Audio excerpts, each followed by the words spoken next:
जय हिंद एवरीवन। जय हिंद जय हिंद। क्या हाल, कैसे हैं सभी लोग? आई होप बिल्कुल स्वस्थ और मस्त होंगे। आपसे बच्चों की पढ़ाई काफ़ी अच्छी चल रही होगी और करंट अफेयर्स की क्लास में हम सब जुड़ चुके हैं। राष्ट्रीय अंतर्राष्ट्रीय स्तर के वो तमाम महत्वपूर्ण न्यूज़ जो आने वाले समय में आपके परीक्षाओं में प्रश्न के रूप में पूछे जाएंगे, विस्तार से आज के इस क्लास में हम लोग चर्चा करेंगे। और जैसा कि मैंने आपको बता रखा है, त्योहारों का सीजन है तो त्योहारों को एंजॉय भी करना है, पढ़ाई भी करनी है ना, ताकि आप सफल हो जाओ और इन त्योहारों की खुशियों को दोगुनी कर सको। बच्चों, क्लास की शुरुआत हर दिन की तरह सुविचारों के साथ होगा। जिस काम में काम करने की हद पार ना हो, फिर वो काम किसी काम का नहीं है। बच्चों, बहुत गहरी लाइनें हैं। इंसान उसी काम में सफल होता है या उसी काम से उसको बड़ी उपलब्धि हासिल होती है जिस काम में काम करने की हद पार ना हो जाए। मतलब आप जब किसी चीज को लेकर के पैशनेट होते हो, अंदर से पागलपन होता है, जुनून होता है, देन उसी काम में आप सफल होते हो। तो काम करने की हदें पार होनी चाहिए। और आप में से तो सभी लोग पढ़ाई करते हो निश्चित तौर पे। तो बच्चे, पढ़ाई को लेकर के जो है आपके अंदर ये जुनून, ये जोश होना चाहिए, चाहे जो भी सिचुएशन हो। हमेशा जम के पढ़ाई करना है, बहुत ही उत्साह के साथ पढ़ाई करना है और अपने लक्ष्य को भेदना है, सफलता प्राप्त करनी है। इसी के साथ हम लोग क्लास की शुरुआत करेंगे। पहले रिवीजन, फिर हम लोग नए प्रश्नों पे लौटेंगे। ठीक है, तो एक बार जल्दी से आप लोग इन प्रश्नों को बताते चलना। पुस्तकों के बारे में निम्नलिखित में से कौन सा मिलान गलत है? जल्दी से, ये सब हम लोगों ने लास्ट क्लास में पढ़ा हुआ है। कौन सा मिलान गलत है, एक बार जल्दी से बताएंगे। गलत मिलान की पहचान करो। तो बच्चों, पुस्तकों के बारे में राजनाथ सिंह, यहाँ पे क्या होना चाहिए था? एमजे अकबर। बाकी ये सभी यहाँ पे सही था, तो right answer option number D यहाँ पे सही हो जाएगा। नेक्स्ट था प्रमुख दिवस से संबंधित सही मिलान की पहचान कीजिए। तो बच्चों, यहाँ पे सही मिलान की जो पहचान है, यहाँ भी वैसे ही लिखा गया है, गलत मिलान की पहचान को पहचानना है। तो बच्चों, ये सब यहाँ पे सही है। ये सब क्या है? यहाँ पे सही है। इसमें गलत केवल एक था, और गलत कौन सा है? ऑप्शन नंबर ए। ठीक है, तो इन दोनों प्रश्नों का उत्तर हम लोगों का हो गया। इसमें अगला प्रश्न था राज्यों की योजना संबंधित सही मिलान की पहचान कीजिए। बच्चों, अरुणोदय 3.0 योजना असम की योजना है, ये सही है। श्रद्धांजलि योजना, निजुत मोइना, सीएम फ्लाइट योजना, ये तीनों योजनाएं भी असम की ही है, न कि झारखंड, तेलंगाना और गुजरात का। तो राइट आंसर केवल क्या हो जाएगा? Option number A. अगला सवाल था Henley passport index. Henley passport index को लेकर हम लोग परेशान है नहीं भैया। हेनले पासपोर्ट इंडेक्स में एक से एक चीजें जो है वो देखने को सामने आता है। तो इसमें आपको बताना है कि कौन सा कथन सही है। सिंगापुर शीर्ष पे है, बिल्कुल सही है। दक्षिण कोरिया और जापान दूसरे और तीसरे स्थान पे है, ये भी सही है। उसके बाद देखिए, यहां पे थोड़ा ध्यान देना, दूसरे और तीसरे स्थान पे है। यहां पे देखो गलती लिखा चुका है बच्चों। दक्षिण कोरिया और जापान जो है दूसरे और तीसरे स्थान होना चाहिए ना, दूसरे तथा तीसरे स्थान पे होना चाहिए, ना कि प्रथम और दूसरे स्थान पे। तो अगर वैसे देखोगे तो ये स्टेटमेंट हो जाएगा गलत। दक्षिण कोरिया सेकंड पे है, जापान तीसरे स्थान पे है। उसके बाद है इंडेक्स में भारत जो है वो 85वें स्थान पे है, ये सही है। तो एक और दो दोनों सही था, तो इसमें फिर भी आंसर क्या होगा हम लोगों का? उपरोक्त में से एक से अधिक। उत्तर क्या होगा इसमें? उपरोक्त में से एक से अधिक। नेक्स्ट है राज्य जो यूपीआई लेन देन में प्रति व्यक्ति उपयोग तीव्रता में प्रथम स्थान पे है। तो बच्चों, यूपीआई में पहला नंबर तेलंगाना, कर्नाटक और आंध्र प्रदेश, दिल्ली। पहला नंबर में तेलंगाना। नेक्स्ट था भारत को संयुक्त राष्ट्र मानवाधिकार परिषद में किस कार्यकाल के लिए सदस्य के रूप में चुना गया? बच्चों, 47 देश होते हैं। भारत को 2026 से लेकर 2028 तक के लिए। द्विपक्षीय नौसैन्य अभ्यास समुद्र शक्ति 2025 किन देशों के मध्य? तो भारत और इंडोनेशिया। किसके बीच हुआ है ये? भारत और Indonesia, option number B. Bharat सरकार ने हाल ही में 16वें वित्त आयोग 16 फाइनेंस कमीशन के कार्यकाल को कब तक बढ़ा दिया है? बच्चों, 16 फाइनेंस कमीशन को अपना रिपोर्ट सबमिट करना था 31 अक्टूबर तक। अब इसके डेट को बढ़ा करके कर दिया गया है 30 नवंबर 2025 तक, है ना। वित्त आयोग 280 अनुच्छेद में भारत में अभी 16वीं वित्त आयोग के अध्यक्ष हैं अरविंद पनगड़िया। ये सारी बातें हम लोगों ने ऑलरेडी कर रखा है। ग्लोबल फाइनेंस द्वारा हाल ही में किस बैंक को एशिया का सबसे सुरक्षित बैंक घोषित किया गया है? तो बच्चों एशिया का सबसे सुरक्षित बैंक है डीबीएस। कौन सी बैंक है सबसे सुरक्षित? डीबीएस, जिसको हम लोग यहाँ पे कहते हैं डेवलपमेंट बैंक ऑफ सिंगापुर। तो 9 प्रश्न हो गया। एक और था, तीरंदाजी प्रीमियर लीग को किसने जीता है? बच्चों राजपूताना रॉयल्स ने जीत लिया है।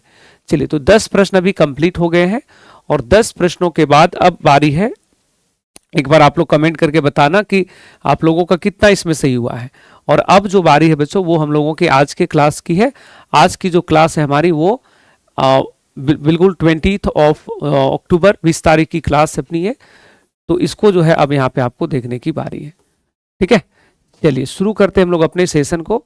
और बहुत सारी चीजें हैं पढ़ने के लिए। तो सबसे पहला जो हम लोगों के सामने प्रश्न रहने वाला है वो प्रश्न क्या है वो देखिएगा।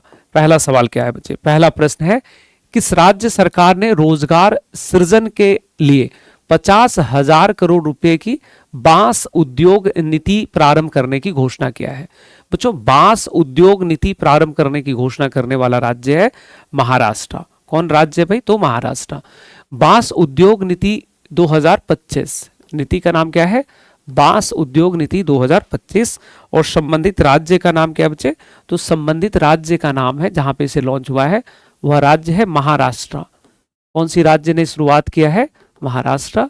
इस योजना में आप लिखेंगे कि इसमें निवेश जो होगा, इस योजना में जो पैसे इन्वेस्ट किए जाएंगे, इन्वेस्टमेंट जो रहेगा वो है लगभग 50,000 करोड़ का, 50,000 करोड़ रुपीज, यानी कि बहुत बड़ी योजना है। और इस योजना के अंतर्गत जो लक्ष्य है वो है कि 10 वर्षों में, नेक्स्ट 10 ईयर्स में, अगले 10 वर्षों में 5 लाख रोजगार का सृजन करना।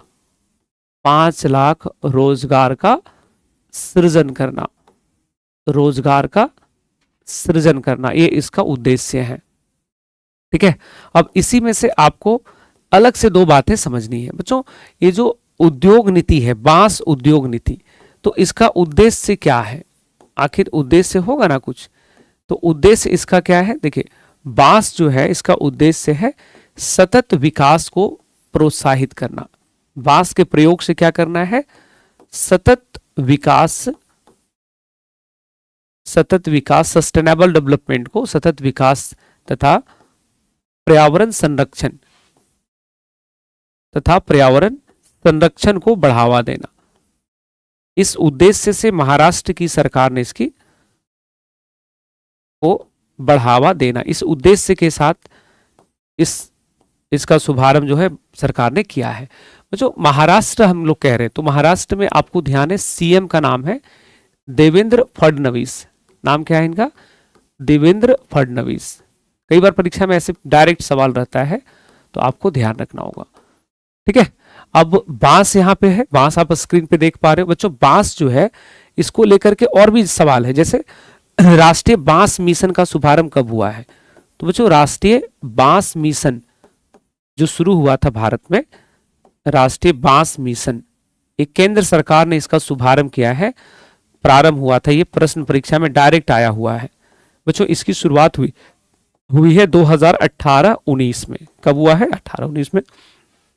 अभी आपने एक और चीज पढ़ा है कि भारत में बांस आधारित इथेनॉल प्लांट की स्थापना हुई है। इथेनॉल प्लांट की स्थापना हुई है। तो ये बांस आधारित इथेनॉल प्लांट की स्थापना कहाँ हुई है? तो बच्चों आपको ध्यान होगा अगर, तो इसका शुभारंभ जो है पीएम मोदी ने किया था। किसने किया था? पीएम मोदी ने। असम में किया है, गोलाघाट में। असम में कहां पे किया बच्चों? गोलाघाट में। कहां पर किया है? गोलाघाट में।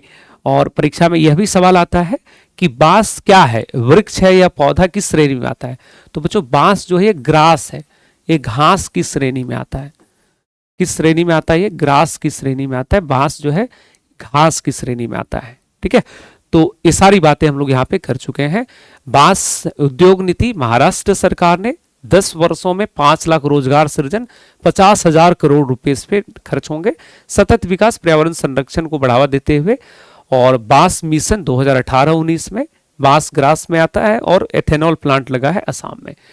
अगला प्रश्न के और बढ़ेंगे। अगला प्रश्न हम लोगों के सामने रहने वाला है कि बताओ 8,000 से अधिक ऊंचाई वाली दुनिया की 9 चोटियों को चढ़ने वाली पहली भारतीय कौन बन गई है? बच्चों 8000 से अधिक ऊंचाई वाले पीक को है। तो नाम इनका है, इनका नाम है भरत थम्मीनेनी। इनका संबंध बच्चों आंध्र प्रदेश से है और आंध्र प्रदेश से संबंधित है। कुर्नूल जिला पड़ता है, कुर्नूल से, ऐसे याद आ रहा है तो लिख ही लेते हैं, कुर्नूल जिला से इनका संबंध है। और 36 वर्षीय है बच्चों ये भरत थम्मीनेनी जो है, ये 36 वर्षीय है, 36 वर्षीय। ठीक है, तो इन्होंने दुनिया में 8000 जो है से अधिक ऊंचाई वाले, 8000 मीटर से, मीटर वहां पे होगा, 8000 मीटर से अधिक ऊंचाई वाले 9 चोटियों को फतह कर दिया है। बच्चों काम्या कार्तिकेयन पिछले दिनों खबरों में थी, इनको लिख लेना कि 7 समिट्स को, 7 समिट्स चैलेंज को, 7 समिट्स चैलेंज को फतह करने वाली, 7 समिट्स चैलेंज को पूरा करने वाली, को पूरा करने वाली सबसे कम उम्र की, सबसे कम उम्र की, ठीक है, सबसे कम उम्र की एक चैलेंज होता है कि दुनिया की जो अलग अलग महाद्वीप की 7 ऊंची चोटियां जो है उसको किसने पूरा किया है। तो 7 समिट्स चैलेंज में सबसे कम उम्र की भारतीय महिला जिन्होंने इसको पूरा किया उस चैलेंज को, उसका नाम क्या है? काम्या कार्तिकेयन। और दुनिया की 9 सबसे ऊंची चोटियों को फतह करने वाली जो महिला बनी है उनका नाम है भरत थम्मीनेनी। और ये 9 चोटी कौन सी है, पर्वत यात्राएं जो उन्होंने की है, तो इनका नाम है माउंट एवरेस्ट 2017 में ही, इसके अलावा मानसलू है ना, ये सब ऐसे, एक बार अन्नपूर्णा, कंचनजंगा, मकालू, ये सब जो जगह देख रहे हो बच्चों, ये सब जगह कॉमन ये है कि ये सब हिमालय से लगे हुए हैं, ये सब हिमालय से लगे हुए हैं, हिमालय से लगा हुआ है लगभग सारा क्षेत्र जो है। और ये सभी जो क्षेत्र आप देख रहे हो बच्चे, ये चीन, नेपाल, तिब्बत और भारत, इन्हीं क्षेत्रों से संबंधित है। ठीक है, ये ज्यादातर जो है सब इन्हीं क्षेत्रों से संबंधित है। तो 9 चोटियां जिसको उन्होंने फतह किया है, आवश्यक नहीं है नाम आपसे पूछेगा, ठीक है, केवल एक लाइन में आपसे पूछेगा कि बताओ 9 जो सबसे ऊंची चोटी है 8000 से मीटर, उसको किसने फतह किया है। तो नाम याद रखोगे, भरत थम्मीनेनी, आंध्र प्रदेश की है। अगला प्रश्न था कि 2030 राष्ट्रमंडल खेलों की मेजबानी कौन सा भारतीय शहर करने वाला है?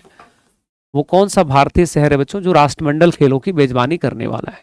तो ये बहुत ही ऐतिहासिक है, अहमदाबाद जो है, अहमदाबाद, उसको जो है राष्ट्रमंडल खेलों के लिए प्रस्तावित शहर के तौर पे चिन्हित किया गया है। प्रपोज्ड सिटी है, अभी फाइनल डिसीजन बचा हुआ है लेकिन हो जाएगा। तो अहमदाबाद जो है उसको यहाँ पे चुना गया है। जो राष्ट्रमंडल खेलों को लेकर के अगर चर्चाएं की जाए तो राष्ट्रमंडल खेल जो है प्रारंभ हुआ है, ईयर वाज 1930 में प्रारंभ हुआ है। और राष्ट्रमंडल खेल जो है इसमें जो है इस खेल में इसमें राष्ट्रमंडल 56 राष्ट्रमंडल देशों के, राष्ट्रमंडल में देशों में तो 56 देश हैं, तो उसके 72 टीमें भाग लेती हैं। राष्ट्रमंडल देशों के 72 टीमें भाग लेती हैं, बच्चों राष्ट्रमंडल खेलों को लेकर के 2 बातें हम लोग ध्यान रखेंगे, ठीक है। जो लास्ट आयोजन हुआ है, अंतिम आयोजन 2026 में पूछा जाएगा कि लास्ट ग्लास कहां पर हुआ था राष्ट्रमंडल खेल। तो बच्चों अंतिम जो आयोजन हुआ है, लास्ट इवेंट जो हुआ था, यह है ग्लासगो में। कहां पे हुआ था ये? ग्लासगो में हुआ है, और स्कॉटलैंड हो जाएगा ना, ग्लासगो में। एक्चुअली होने वाला था ऑस्ट्रेलिया में, तो नहीं हुआ लास्ट में। तो कहां पे? ग्लासगो में। It is propose to be held, मतलब ये 2026 में जो होगा, अभी ये हुआ नहीं है, it is propose to be held. कहां पे होगा? 2026 वाला ग्लासगो में। ये 4-4 वर्षों पे होता है, ठीक है। और भारत में अंतिम आयोजन, भारत में अंतिम और एकमात्र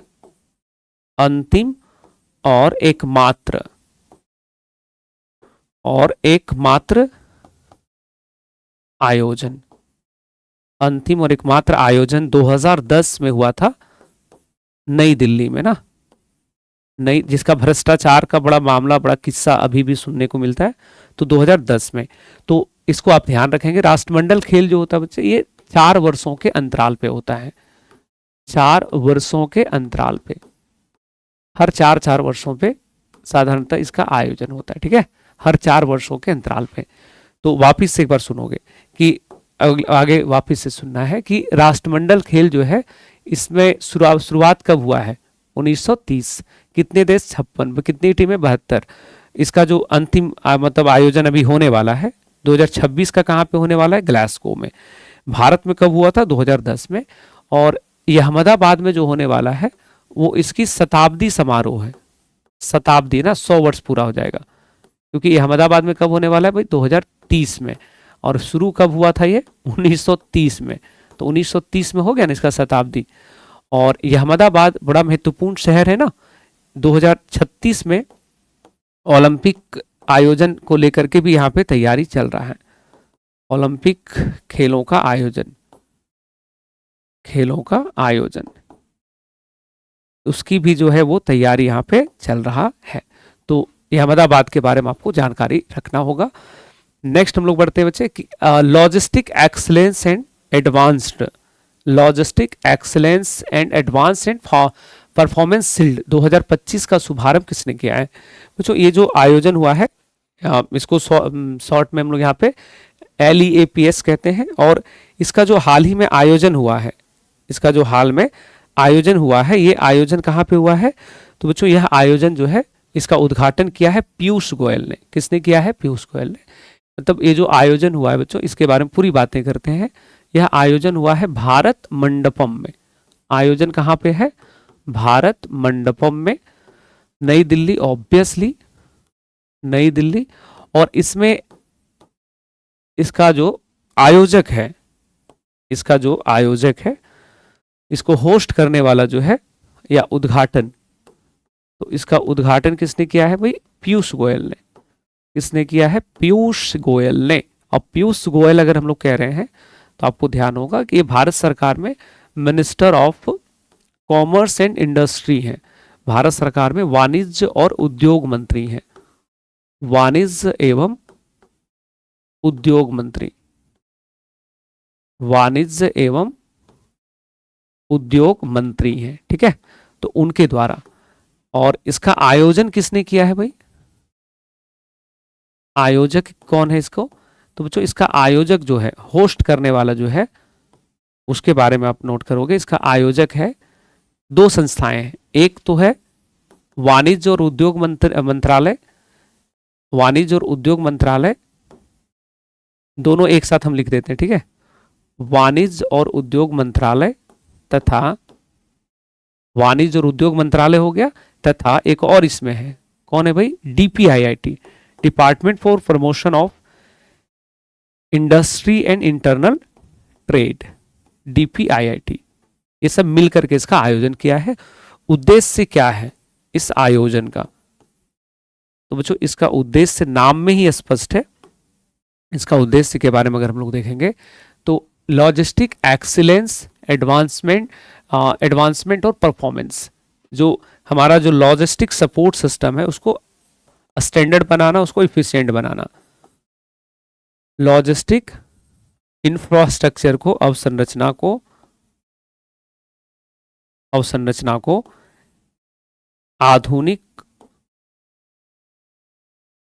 आधुनिक बनाना, ये इसका उद्देश्य है, ठीक है। तो ये सारी बातें आपको यहाँ पे ध्यान रखनी है। उद्देश्य भी हो गया हम लोगों का। आयोजक कौन है भाई? तो आयोजक मंत्रालय हो गया, ministry of commerce and industry, और साथ ही साथ DPIIT। उद्घाटनकर्ता पीयूष गोयल। कहाँ पे आयोजन हुआ है? भारत मंडपम, नई दिल्ली में। तो ये सारी बातें आपको ध्यान रखनी है। नेक्स्ट है भारतीय रिजर्व बैंक ने, बच्चों एक बड़ा ऐतिहासिक घटना देखने को मिला है कि भारतीय रिजर्व बैंक ने, RBI ने व्यापार बढ़ाने के लिए किन देशों को ऋण देने को मंजूरी दे दिया है। भाई एक बड़ा ही ऐतिहासिक घटना हुआ है। और एक घटना क्या है कि अब RBI जो है, रिजर्व बैंक ऑफ इंडिया, वो ऋण प्रदान करेगी, लोन देगी। किन देशों को लोन देने वाली है? तो बच्चों RBI जो है उसने नेपाल, श्रीलंका, भूटान, इन तीनों देशों को जो है ऋण देने की घोषणा किया है, यानी कि एक से अधिक। बच्चों ये जो रिजर्व बैंक ऑफ इंडिया है, इस पे थोड़ी सी बात कर लेते हैं। वो इन तीनों देशों को जो ऋण देगी वो होगा रुपया में, होगा भारतीय मुद्रा में। इसमें होगा ये भारतीय मुद्रा में, यानी कि एक प्रकार से अब जो है भारत का जो रिजर्व बैंक ऑफ इंडिया है वो डॉलर जो है, डॉलर को चैलेंज कर रहा है। किसको चैलेंज कर रहा है भाई? डॉलर को। और अच्छी बात है, पड़ोसी देशों के साथ जो है देखो भारत का व्यापार में बड़ा सहयोग होता है इन देशों का, खास करके नेपाल, श्रीलंका, भूटान का। छोटे देश हैं लेकिन व्यापार ठीक ठाक इनके साथ है। तो भारत जब इनके साथ रुपया में ये व्यापार करने वाला है, यानी कि इनके साथ अब मतलब इन देशों में जो भी भारतीय बैंक है वहां से डायरेक्ट लोन ले सकता है इंडियन करेंसी में। तो जो डॉलराइजेशन का मामला होता था कि डॉलर को में पेमेंट होगा उसको कन्वर्ट करके, वो जो है अब यहाँ पे नहीं देखने को मिलेगा।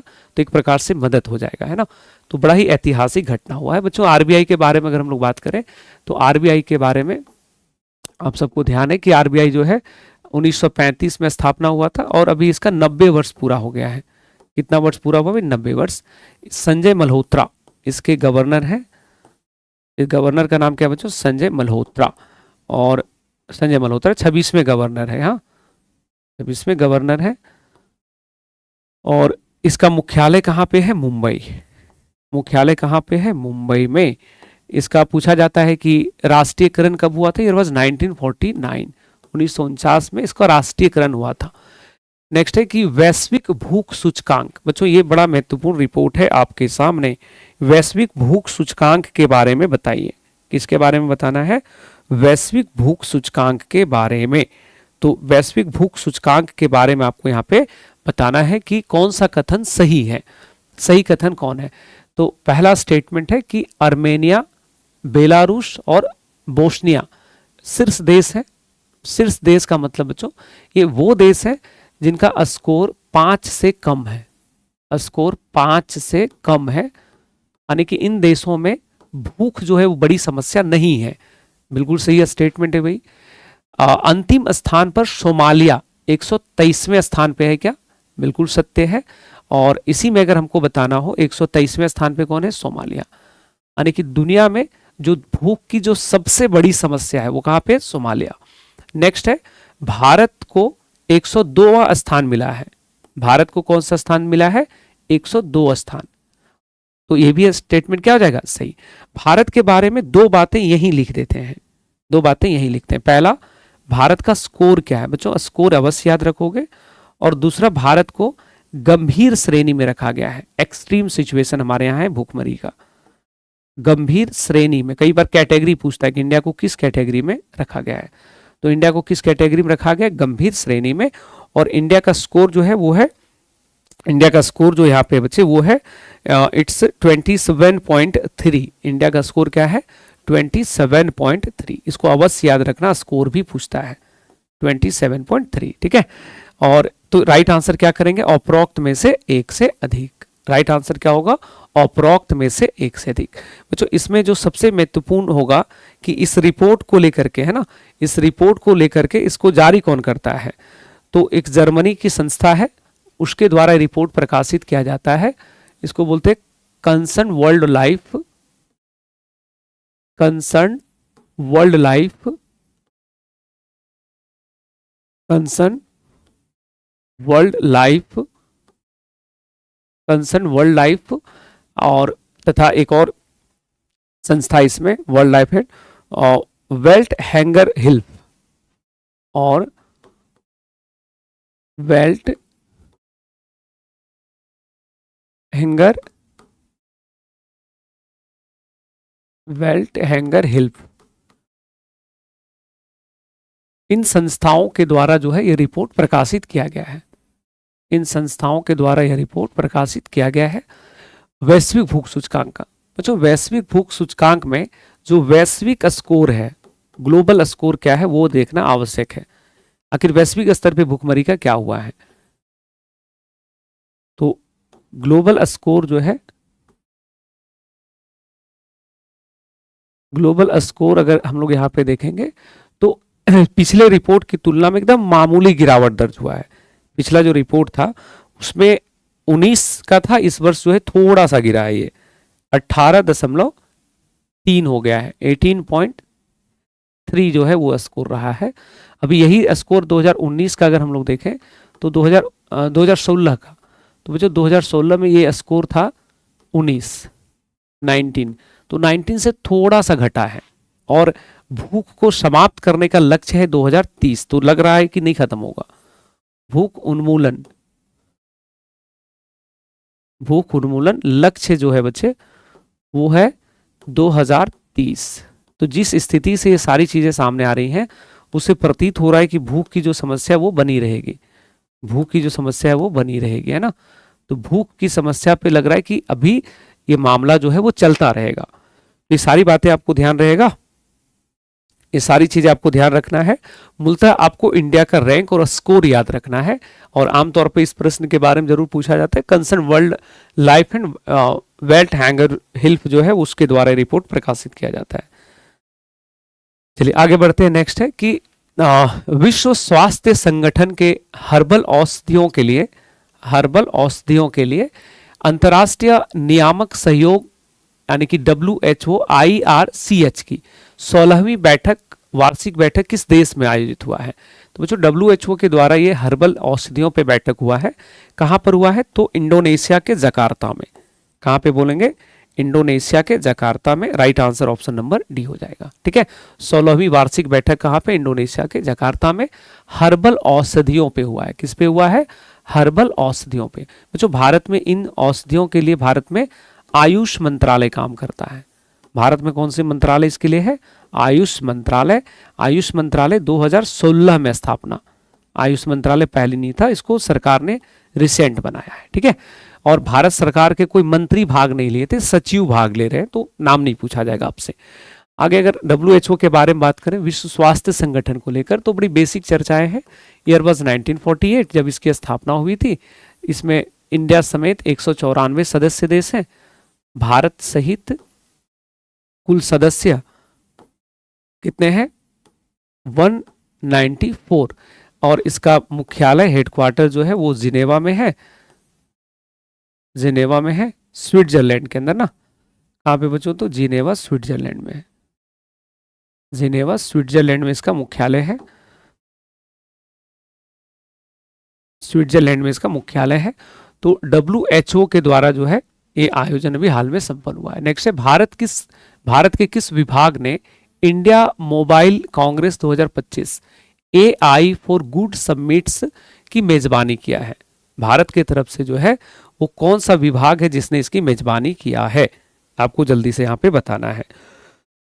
चलिए, तो राइट आंसर इसमें क्या हो जाएगा? इंडिया AI फॉर गुड जो है इसका मेजबानी किसने किया है? बच्चों AI फॉर गुड आगे लिखा हुआ इंडिया मोबाइल कांग्रेस।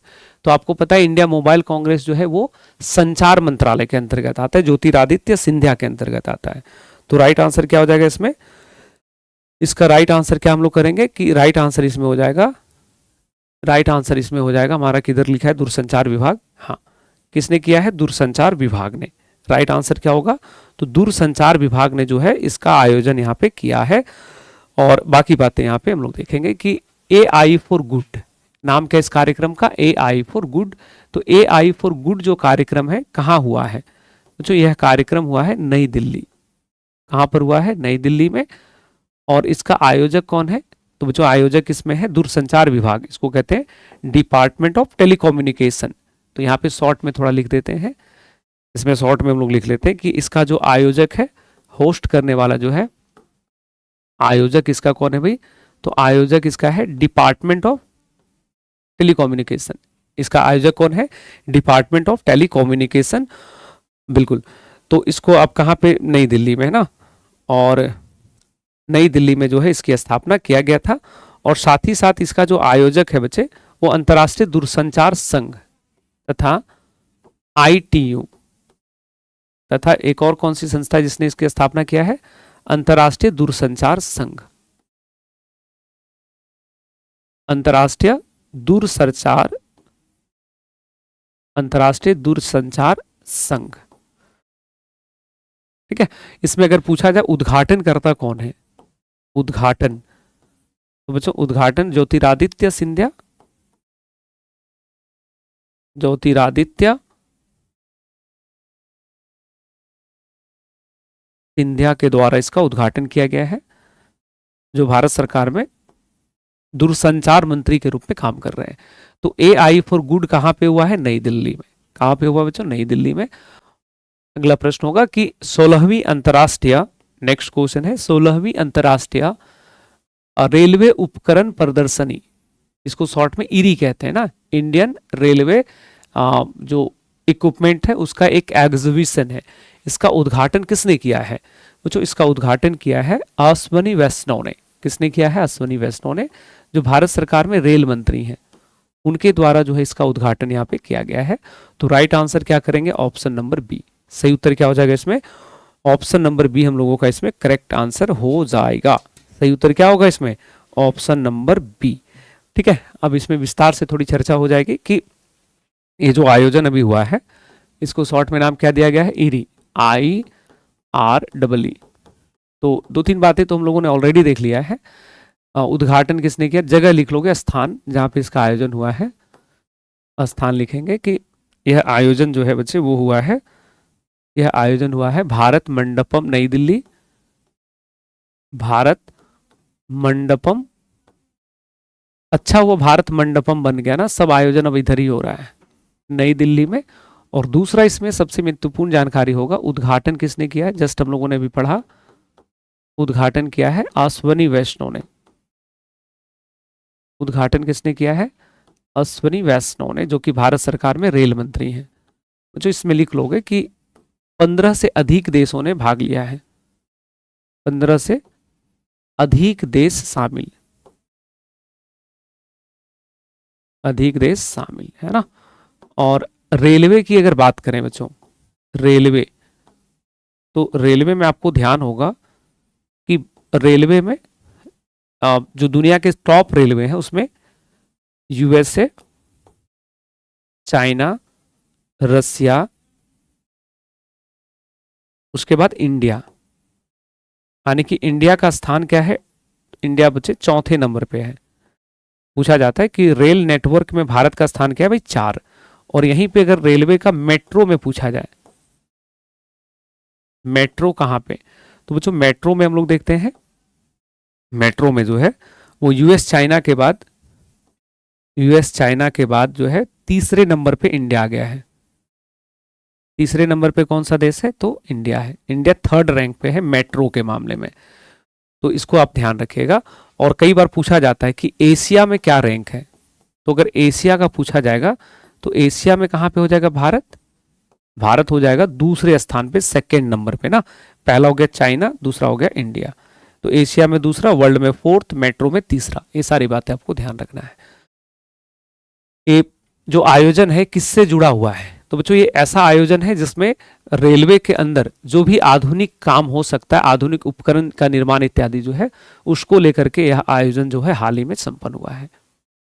अंतिम प्रश्न होगा, और ये सवाल यहाँ पे बड़ा इंटरेस्टिंग है कि कर्मचारी, नेक्स्ट यहाँ पे है कि कर्मचारी भविष्य निधि, एम्प्लॉइज प्रोविडेंट फंड एवं विविध प्रावधान अधिनियम के तहत लंबी मुकदमेबाजी को रोकने के लिए कौन सी योजना शुरू की गई है?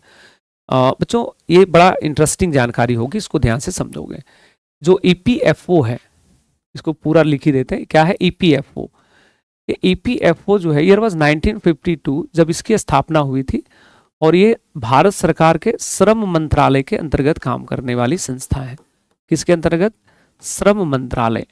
जब आप लोग रोजगार में जाएंगे तो आपका टोटल जो पेमेंट होगा उसमें एक हिस्सा जो होता है वो PF के रूप में, प्रोविडेंट फंड के रूप में जो है वो कट जाता है। सेफ होता है, बेसिकली कटता है क्या? वो सुरक्षित रहता है प्रोविडेंट फंड के तौर पे। लेकिन ये बहुत दिक्कत वाली बात है कि जब व्यक्ति PF कटवाता है, अपने पेमेंट का PF कटवाता है, बाद में उसको लेने में बहुत सारे दाव पेच कानूनी दौर से गुजरना पड़ता है, बड़ी समस्याओं का सामना करना पड़ता है। तो अभी हाल ही में भारत सरकार ने क्या किया है कि EPF और विविध प्रावधान अधिनियम जो है उसके अंतर्गत एक नई योजना शुरू किया है। उस योजना का नाम है विश्वास। नाम क्या है उस योजना का? विश्वास। विश्वास योजना के तहत जो है नियम को आसान बना दिया गया है, और अब जो है PF जो होता था प्रोविडेंट फंड पर 13 के जगह, 13 के स्थान पर 13 के स्थान पर केवल 3, 13 के स्थान पे कितना, केवल 3 जो है कानून लागू होगा, 3 कानून लागू होगा, यानी कि इसको आसान बना दिया गया है। पहले कितना कानून था, 13, अब कितना होगा, 3। तो सरकार की योजना कौन सा, विश्वास योजना है। नाम क्या योजना का, विश्वास, यानी कि लोगों के विश्वास को जो है सरकार यहाँ पे जीतना चाहती है। ठीक है, तो ऑप्शन नंबर बी इसमें करेक्ट हो जाएगा।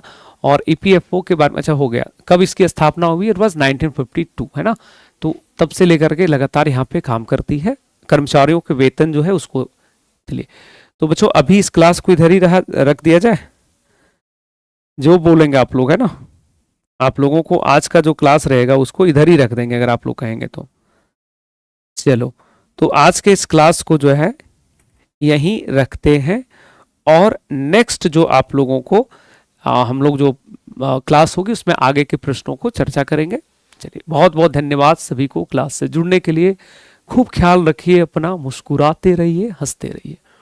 बाय बाय, टेक केयर साथियों, जय हिंद। एंड फिर से वही बातें रिपीट करूंगा कि जो अच्छी मेहनत करोगे रेगुलर करो, निरंतरता बरतते रहो, और जब तक आप निरंतरता नहीं बरतेंगे सफलता हाथ नहीं लगेगी, है ना। बहुत अच्छे अवसर हैं, बहुत सारी परीक्षाएं अभी सामने हैं, एक ही मेहनत करना है और सभी परीक्षाओं के अंदर जो है अच्छे रिजल्ट लेकर आना है। चलिए, तो आज के इस क्लास को यहीं रहने देते हैं ना। थैंक्स, और thanks to begin this session, and Jai Hind. मिलते हैं अगली क्लास में, ख्याल रखिए अपना।